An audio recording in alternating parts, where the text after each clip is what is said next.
Das Thakur Ki Jai. Prem Sikaho Shri Krishna Chaitanya Prabhu Nityananda Shri Advaita Gadara Shiva Sati Gaur Bhaktivinoda Ki Jai. Radha Krishna Gopa Gopinath Shamakund Radhakund Gitter Govardhan Ki Jai. Mayapurdam Ki Jai. Vrindavandam Ki Jai. Jamuna Devi Ki Jai, Ganga Devi Ki Jai, Tulsi Devi Ki Jai, Transcendental Book Distribution Ki Jai, ISKCON Philadelphia Ki Jai, Transcendental Book Distribution Ki Jai, Samaveda Bhaktivinoda Ki Jai, Gaur Premanande, Hari Bol. All glories the assembled devotees, Hare Krishna. All glories the assembled devotees, Hare Krishna. All glories the assembled devotees, Hare Krishna. All glories to Sri Guru and Sri Gauranga, Hare Bol. Nama Om Vishnu Padaya Krishna Prasaya Bhutale Shrimati Bhaktivedanta Swaminiti Namane. Namaste Saraswati Devi Gauravani Pracharane Nirvishesha Shunyavadi Pashyata Deshatarane.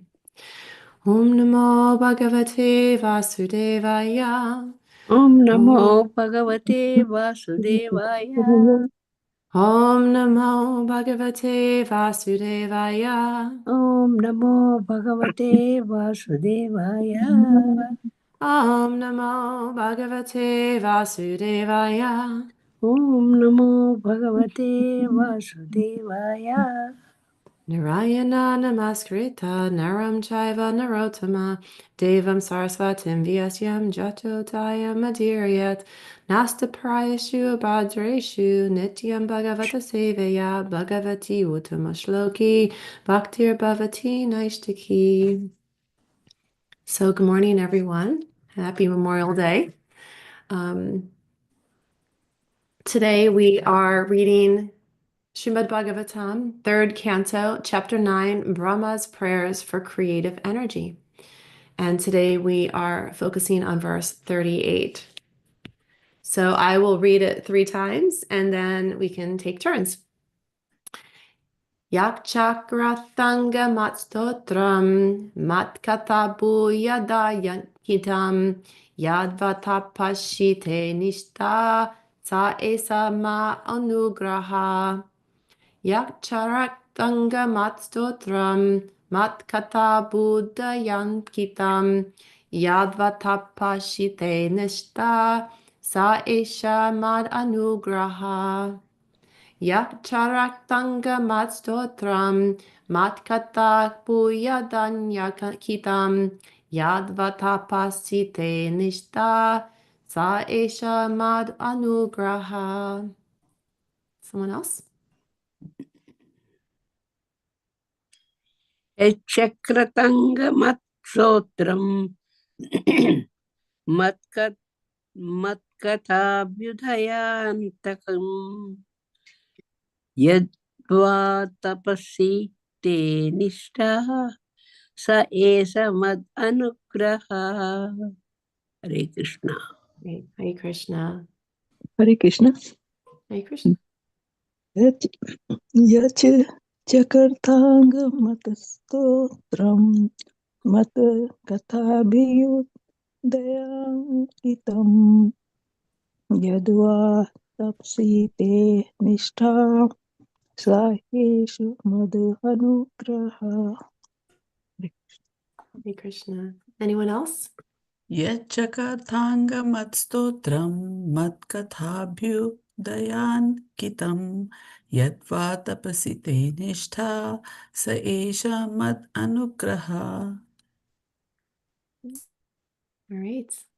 Let's go word for word. Yat, that which.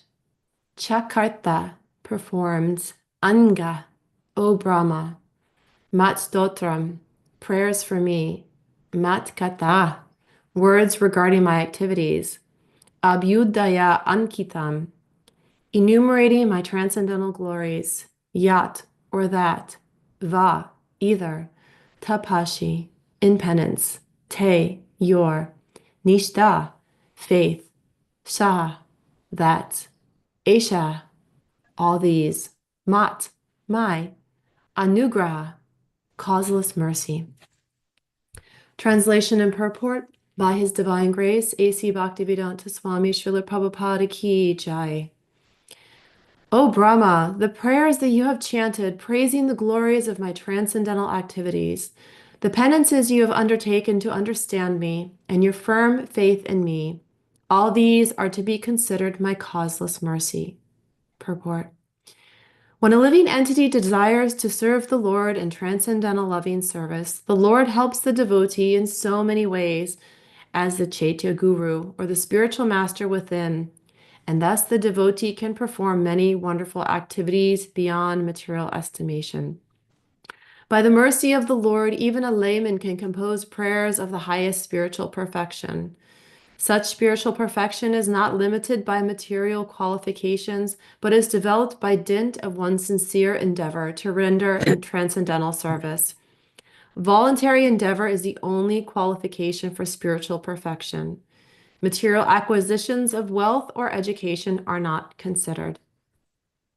Om Jnana Timaranjasya Jnananjana Shalakaya Chakshur Unmalatam Yena Tashme Shri Guruve Namaha Shri Chaitanya Manobishtam Stapitam Yena Bhutale Svayam Rupa Kadamayam Dadati Svadvihantiyam Jaya Shri Krishna Chaitanya Prabhu Nityananda Shri Advaita Gadara Shiva Sati Gaur Bhaktivinoda Nama Om Vishnu Padaya Krishna Prasaya Bhutale Shrimati Bhakti Charaswaminiti Namini Snigdha Chaita Supranata Vadmanam Charasa Plutam Prabhupada Pranam Bhakti Charapadam.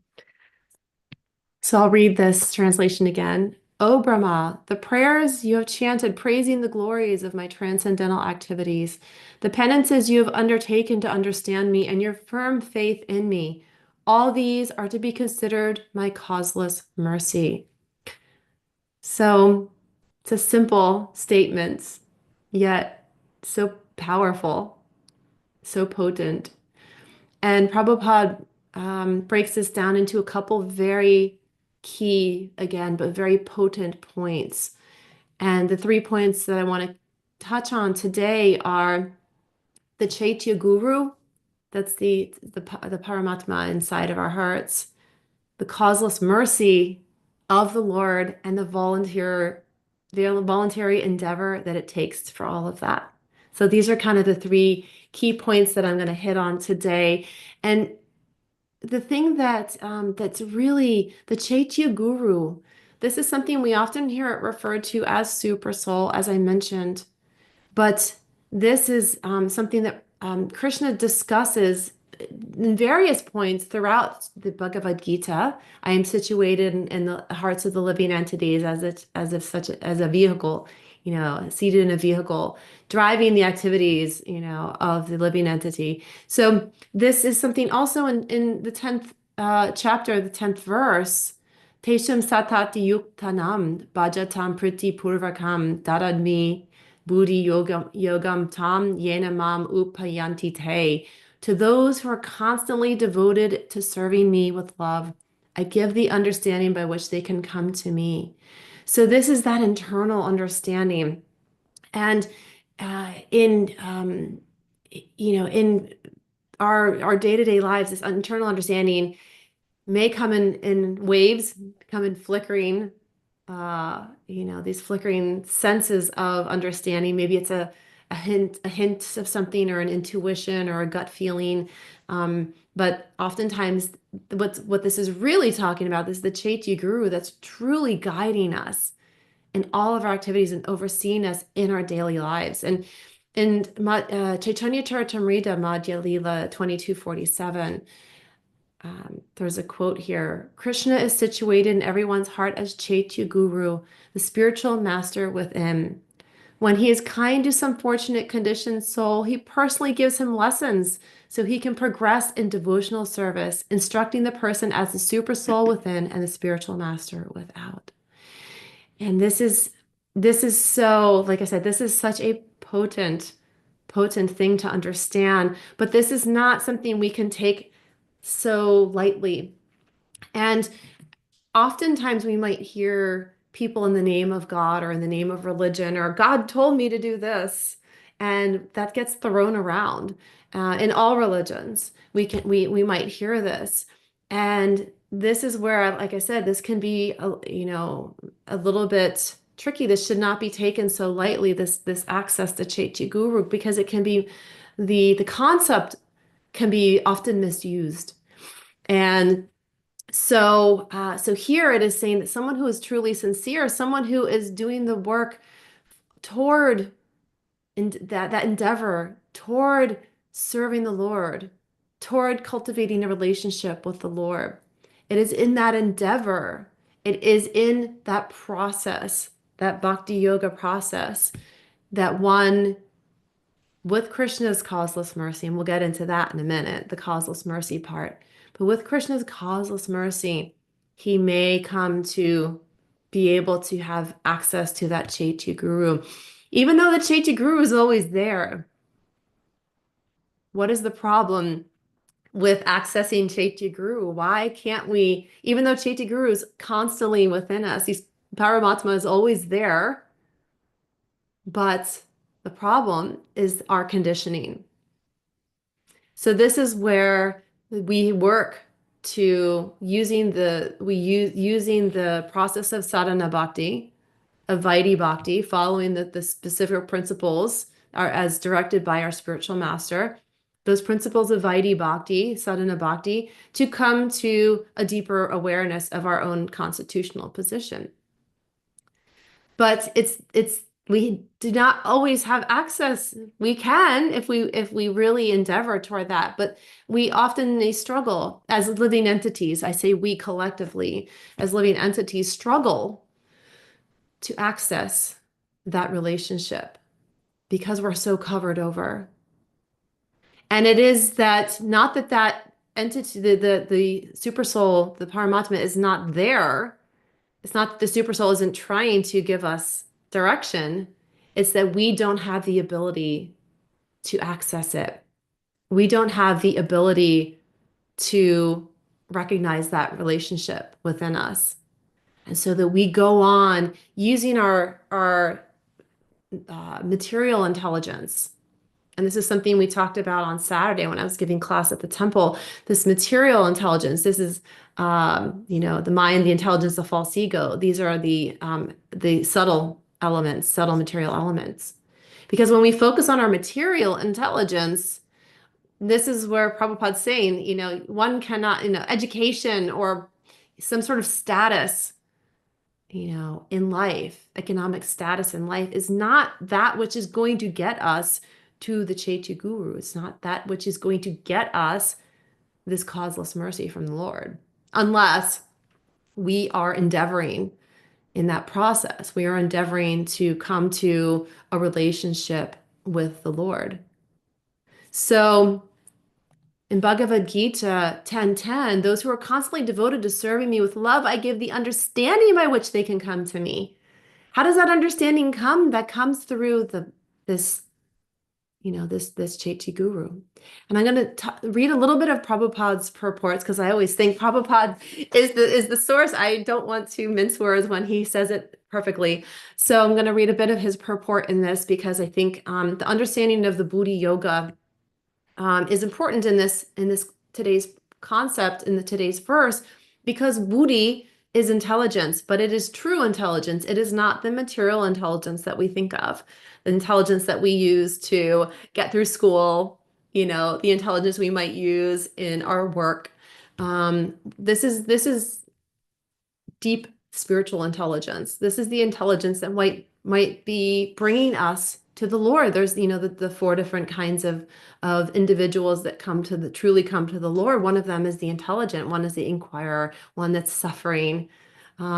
So the intelligent one, that Buddhi yoga, that's pointed in the right direction, that intelligence. So Prabhupada explains in this verse that Buddhi yoga is itself is action in Krishna consciousness. It is the highest intelligence.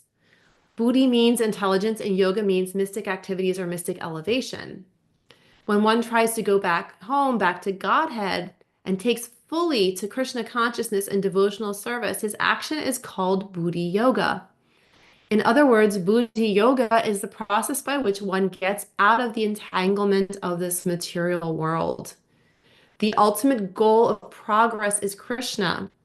People do not know this, therefore the association of devotees and a bona fide spiritual master are important. We should know that the goal is Krishna and when the goal is assigned and the path is slowly but progressively traversed and the ultimate goal is achieved. So what he's talking about here, this last sentence, the goal, the assigned goal and the path and the goal is achieved. He's talking about that sambandha gyan, the sambandha prayojana abhidaya. So the sambandha, the goal, the Krishna, that's a relationship, that connection. The prayojana, abhidaya, the final result, and attaining that goal, and the process through which we go to that goal. So this is very important because we know what things we need to do to get there, but we have to use our intelligence. And Prabhupada says here in this purport a little bit further down, a person may have a bona fide spiritual master and maybe be attached to a spiritual organization, but if he is still not intelligent enough to make progress, then Krishna from within gives him instructions so that he may ultimately come to him without difficulty. The qualification is that a person always engage himself in Krishna consciousness with love and devotion, rendering all kinds of service. He should perform some sort of work for Krishna, and that work should be with love. If a devotee is not intelligent enough to make progress on the path of self-realization, but is sincere and devoted to the activities of devotional service, the Lord gives him a chance to make progress and ultimately attain him. So what does that sound like? That sounds like some causeless mercy. That sounds like the Chaitya Guru and the causeless mercy. So in this causeless mercy, there's a couple of there's some quotes that I wanted to reflect on here. One of them is in Srimad Bhagavatam, the 10th canto, 10:14:8. And the translation is, "My dear Lord, one who earnestly waits for you to bestow your causeless mercy upon him, all the while patiently suffering the reactions of his past misdeeds and offering you respectful obeisances within his heart, words, and body, is surely eligible for liberation, for it has become his rightful claim." So this is, I think, really an important thing to contemplate. We're contemplating this concept of waiting patiently while suffering the reactions of misdeeds. And when I was preparing for this class, this really jumped out at me because sometimes we may feel, oh Lord, why is this happening to me? I'm here. I'm trying to do service. I'm trying to do these things, to move closer to you, yet I am still suffering. I am still having difficulties in life. I had a fight. I lost my job. Whatever it was, I have these, different challenges, relationships, or maybe we have another devotional relationship that's strained. Difficulties. But right here in this translation, it kind of gives us all we need to know is that one who earnestly waits for you to bestow your causeless mercy upon him, all the while patiently suffering the reactions of his misdeeds and offering you respectful obeisances within his heart, words, and body. So this is, anytime we might think that we get a little stuck, maybe we aren't sure what we're doing here. We're doing all this, spending all this time chanting our rounds and going to the temple and worshiping and coming to Bhagavatam class and doing this and doing that service. And we may sometimes look back and say, what am I still in suffering? What am I getting for this? And even, I know I often, I struggle in life. I suffer, So we might think, I'm trying to do these things, right, Krishna? What's happening? But we have to still patiently suffer the reactions of our past misdeeds. And that's something that can be really hard to wrap our heads around. But Krishna's giving us causeless mercy, even in little doses. We may not even be aware of it. We may not even be aware of how Krishna is delivering us. Because if we are giving one little bit of an endeavor, taking a couple of steps toward Krishna, he is surely carrying what we lack. He's taking exponential steps toward us. He's quadrupling, quintupling, 1,000-fold steps toward us because that's what he is capable of, even though we can only take a few steps. Krishna is capable of taking unlimited steps toward us and truly carrying what we lack. But this is the process of being sincere, offering obeisances with heart, words, and body. That is all of our being.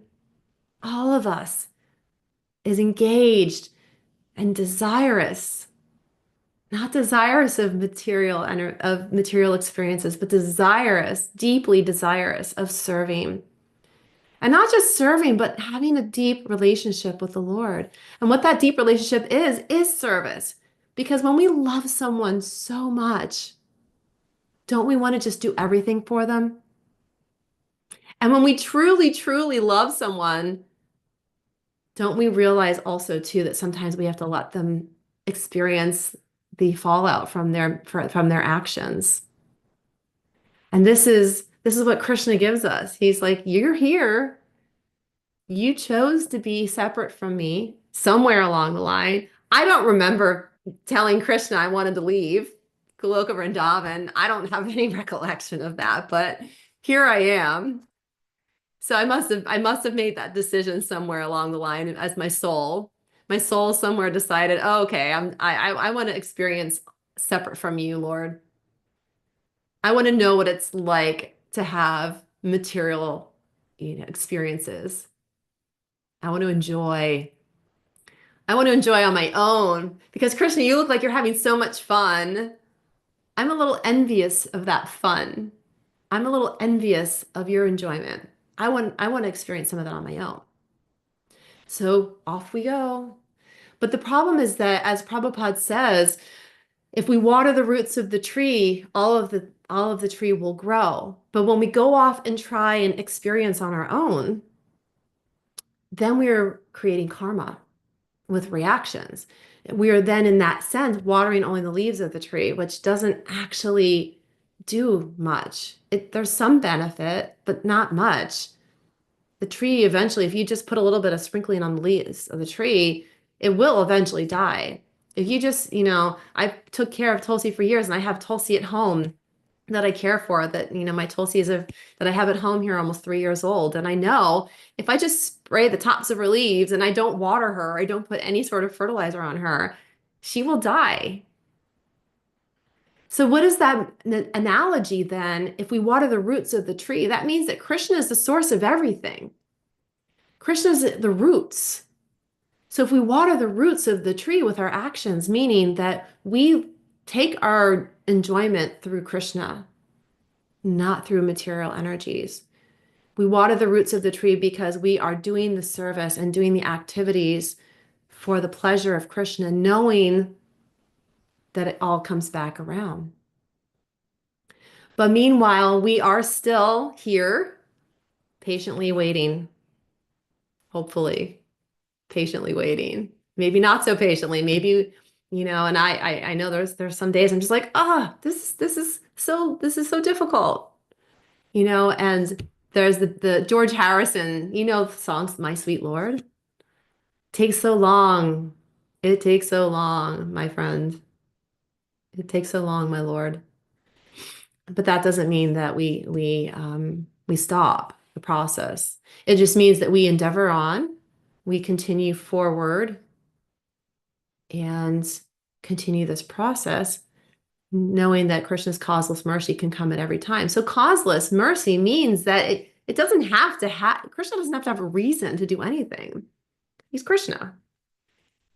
Causeless mercy, what that actually means is that he is offering some sort of mercy to us, compassion. He's showing some sign to us just because. It's not necessarily something we did to earn it. It's just because. And so this causeless mercy that we're talking about today is really Krishna's own decision to say, this person, I see their endeavor. I see their struggles, but I see their sincerity. And I want to help lift this person up a little bit.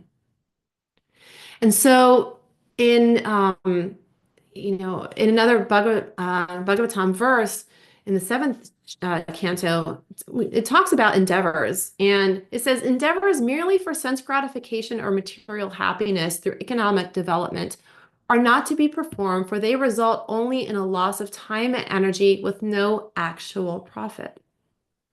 So these activities, as Prabhupada, talks about the quote in the Bhagavad Gita about our spiritual piggy bank, if we're constantly just putting money into our material bank, but not actually filling up the cup of our material life, that material, or our spiritual life, we're not filling up the cup of our spiritual life, that material bank account's temporary.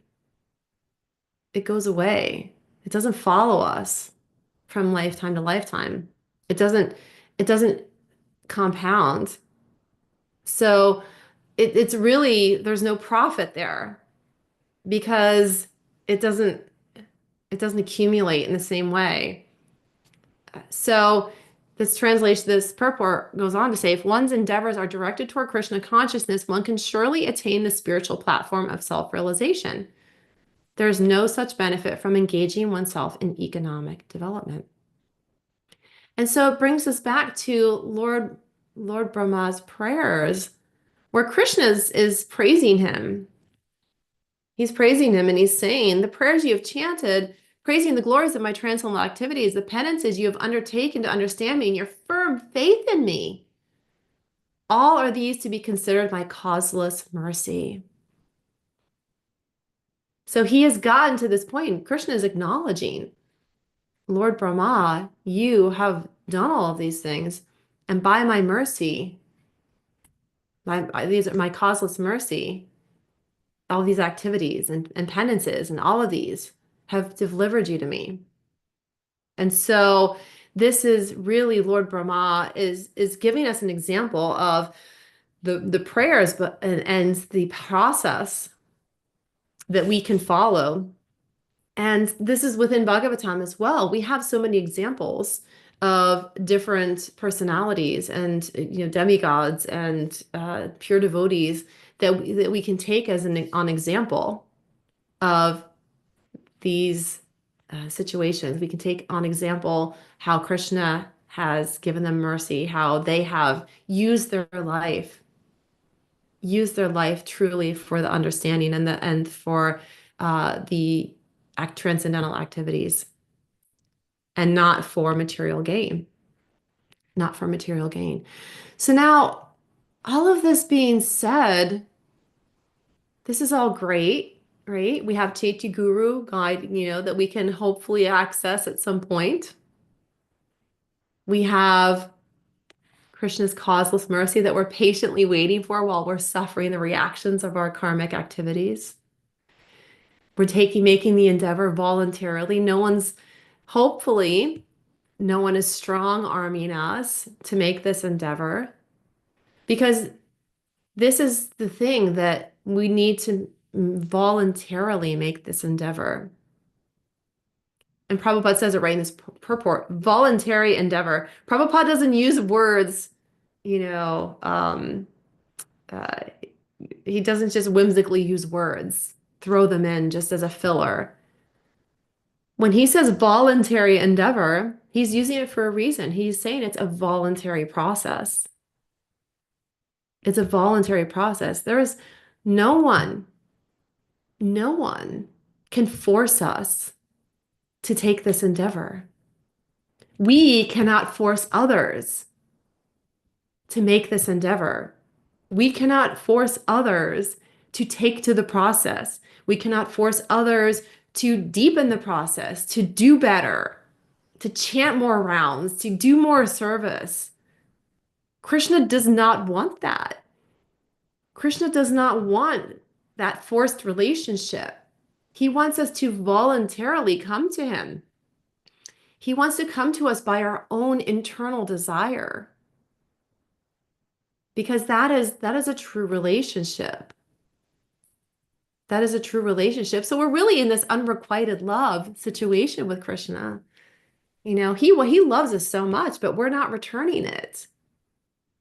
We're not returning that love. So it's a bit unrequited. Yet Krishna's the Lord. So he sits patiently and he waits and he gives us that freedom to come to him on our own. Completely on our own. So this unrequited relationship that we are in with Krishna, where he loves us, but we don't love him back so well. How do we change that? How do we change our relationship with the Lord? How do we finally get his causeless mercy? That is through the process of sadhana bhakti. And we talk about this so often in class because part of Srimad Bhagavatam class is also to discuss the process so that we can be reminded of it every single day. Because it is through that repetition that we can find our way back home. It is not a single lesson that we just take on and that's it. So through this repetition, we say that we take to the process, Vaidhi Bhakti. We've all heard this a million times, Vaidhi Bhakti, chant your rounds, Shravana, when we want Shraddha, we want to make sure we associate with the other devotees, Sadhu Sangha. We listen, we hear, we chant. Okay, this is all rote. But the key is how much we can take it in internally and internalize that process. And that's where the real work comes in. Knowing it and being able to spout it off is one thing, but to be able to actually truly internalize the process takes work. It takes not just work, it takes a deep desire and it takes a voluntary endeavor. Because we are here because we want to be here. And not because someone is, hopefully not, someone is strong-arming us. And certainly Krishna is not. Krishna is not forcing us to be on this path. He's letting us know that this path has good things in it and that the good thing is being able to have a relationship with him, and ultimately that will deliver us from the suffering. But we don't have to. No one has to do anything in this process. We do it because we want to. And if we feel like we have to do something, we want to maybe take a beat, look internally and say, why do I feel like I have to do all these things? And maybe it's that urgency to say, if I don't do this, I will fall. And if I fall down, then what will happen? And maybe that's that internal urgency if I have to do this for myself. And that could be a good thing, to have that internal urgency to say, I have to do this. If I don't do this, I know that my life will be spun out. I know that I will suffer so deeply. So I have to do this for myself. And that is an internal, deep internal drive. And that is a good thing, in my opinion, to have that deep internal drive to say, I have to do this for myself.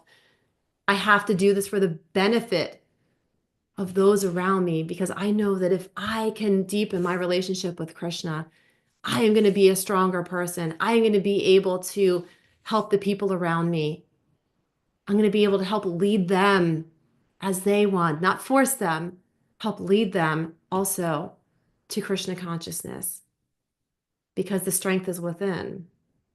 So we take this process very seriously because it is something that we know will help us in our lives. But what happens if we have a setback? What happens if we fall down?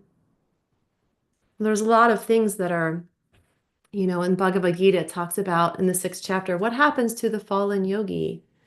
Well, if he's fallen and doesn't get back up in that lifetime, then he might get delivered to a Brahminical family, a very wealthy family. There are many different scenarios. That spiritual piggy bank remains and it carries through the next life. So for all of us that are here already, it's likely, I don't know, I'm not God, I don't know these things, but I know through reading Shastra and hearing Prabhupada that it's highly possible that there may have been some activities in our past life that allowed us to come here in this life today. So we can hopefully take stock in that to say, okay, well, even though I do have maybe some karmic activities, I'm experiencing the reactions of my activities from past lives and maybe even from this life. We may not have always been the perfect person. We may not have always acted in the mode of goodness. We may have hurt others or done things in this lifetime that are still playing out. And Prabhupada talks about different types of sin. This is discussed in, I think it's in Nectar of Devotion, the different maturity levels. The most mature type of sin will manifest, it's often an illness, something bad happening. And then we have the unrecognized sin and the immature sin that haven't manifested yet. So we don't know where we're at. We don't know what's what. It's not like we get a guidebook when we enter this path and say, if you did this, it will equal this. And if you did this, it'll equal this. So here you go. Don't do this so you don't want this reaction to it. If only, right? That would be so easy. I'm like, oh, I do not want that reaction. I'm definitely not going to do that. But we don't know. We don't know what our actions are truly going to result in because Krishna is the decider of that. And if Krishna is the decider of our actions, then it's through his mercy, again, through his causeless mercy, that he may give us a more severe or a less severe reaction, depending on what Krishna thinks we need. And so there's no clear-cut answer. Some people go to astrology, right?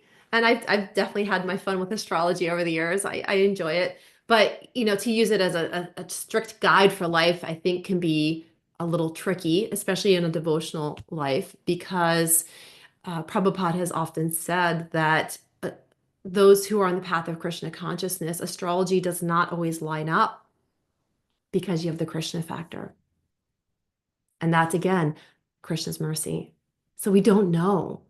We don't truly know how our activities are going to align with reactions in our life.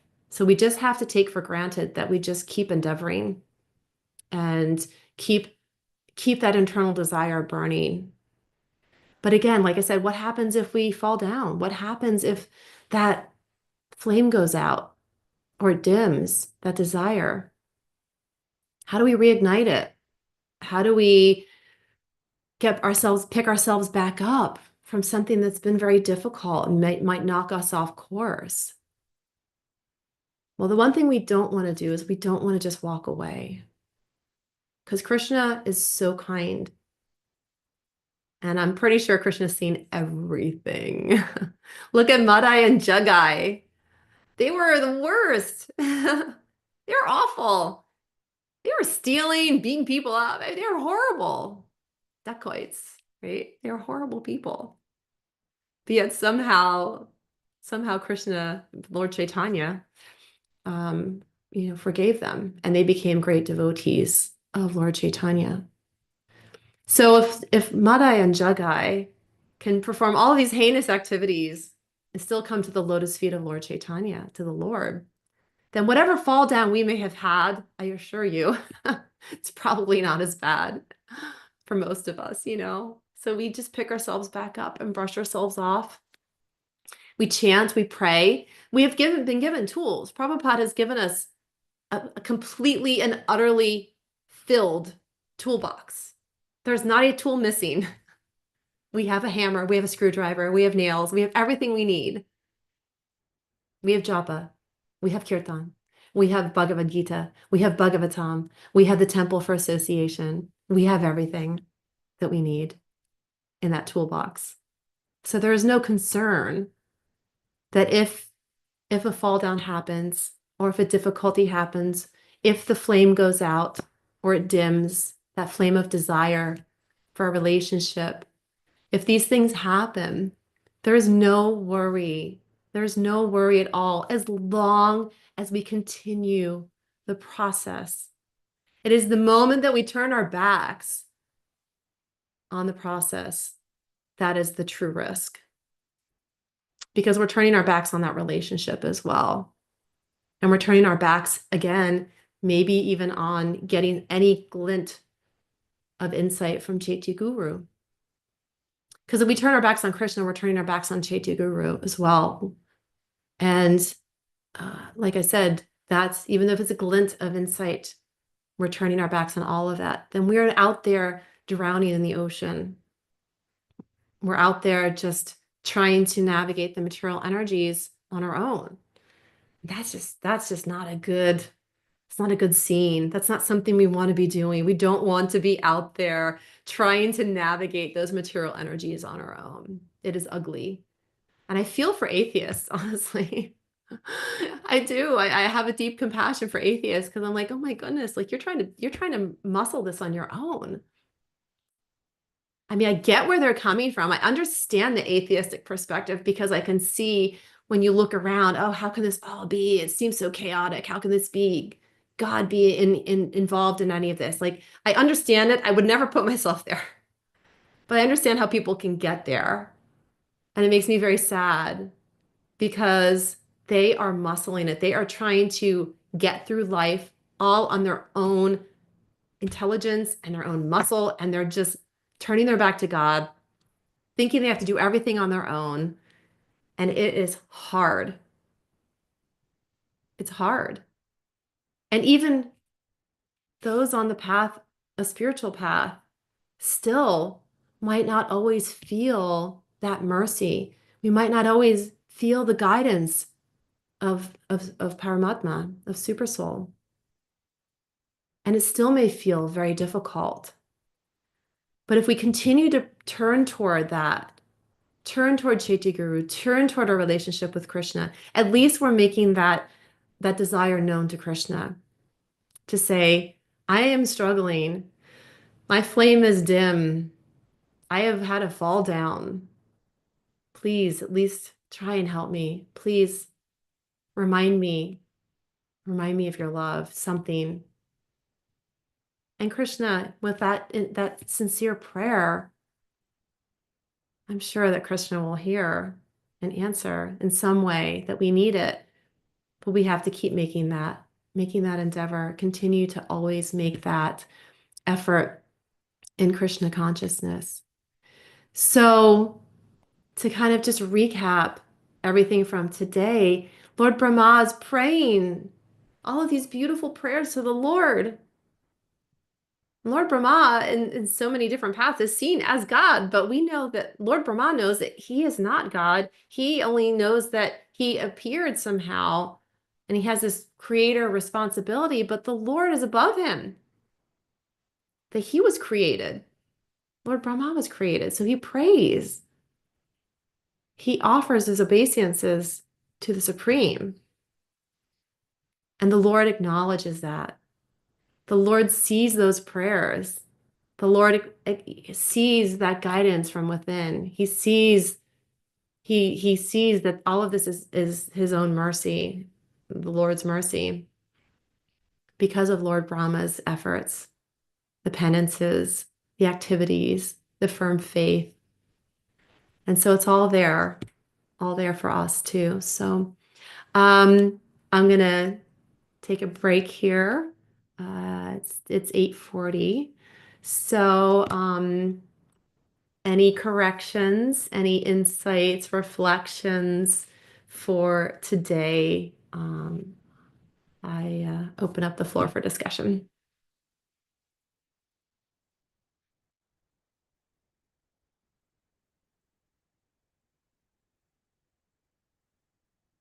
Okay. Thank you, Vrindavaneswari, for giving class today, for filling in last minute. And, for the message. I always enjoy hearing about this topic of patience, because I think it's something we just don't want to accept. We want to be in control of the outcomes.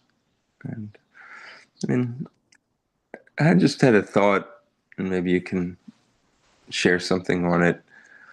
Is I feel sometimes when we talk about patience, we're so fixated on the end goal that we forget that the lessons that we learn along the path and along the journey. It's just like, okay, I gotta wait. I just have to.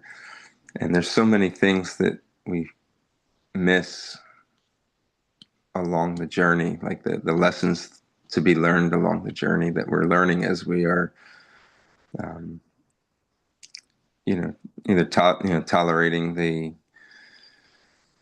situations that we're in, receiving the results of our karma. But there's sometimes we can miss something if we're just so fixated on just getting through it. Yeah. Um, uh, That's excellent point. I think, with everything, I am a big fan of, self-evaluation and in that prayer that when we're going through something difficult, in that prayer, asking for understanding, so that we can learn and grow. I think that so many of the reactions that we're experiencing in life, the suffering, some of it we don't, it's just things happen. And sometimes there's something we need to gain from it. There's something we need to learn from it so that we can grow and uh, be more evolved, I guess you could say, in our Krishna consciousness. So to your point, Prabhu, absolutely. I think that if we're only just focusing on the end goal and just trying to blow through the difficult times without taking stock of them and really evaluating why they are there, how we came to that situation, then we're missing a very valuable part of that journey. So thank you for highlighting that. That's a very, very important point. Thank you. Anything else? Okay, great. Drona Prabhu, any announcements? no announcements. Well, I mean, not too early to announce it, but we have the end of the year Sunday school picnic this Saturday at Mercer County Park, 11 a.m. to 4 p.m. So it's for Sunday school families, but all the congregation. It's fun for everybody. So please join us next Saturday. Great. Excellent. Thank you. Any other last questions or feedback? Hare Krishna, Mataji. Just want Yes, to Hare say, Krishna. yeah, very nice class. You really, that you said that when we take work hard and take few steps toward God, God takes many steps toward us and helps us. And we should not do everything on our own. We should be Krishna conscious, and then it becomes easy. So I got this remembered Yeah, again, I realized. Thank you very much. Hare Krishna. absolutely. Thank you. At least becomes easier, hopefully. Mm, yeah.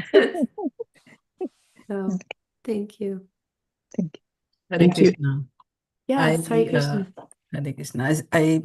You know, uh, when we go through difficulties, we tend to think, why me? Why is this happening? But when we think that I am paying the price for something I have done, that's a sobering thought. And that is something that at least helps me to be careful and not to make or try not to make those mistakes in this life. You know, it's sometimes it is so difficult for people to understand that we are suffering for what we have done.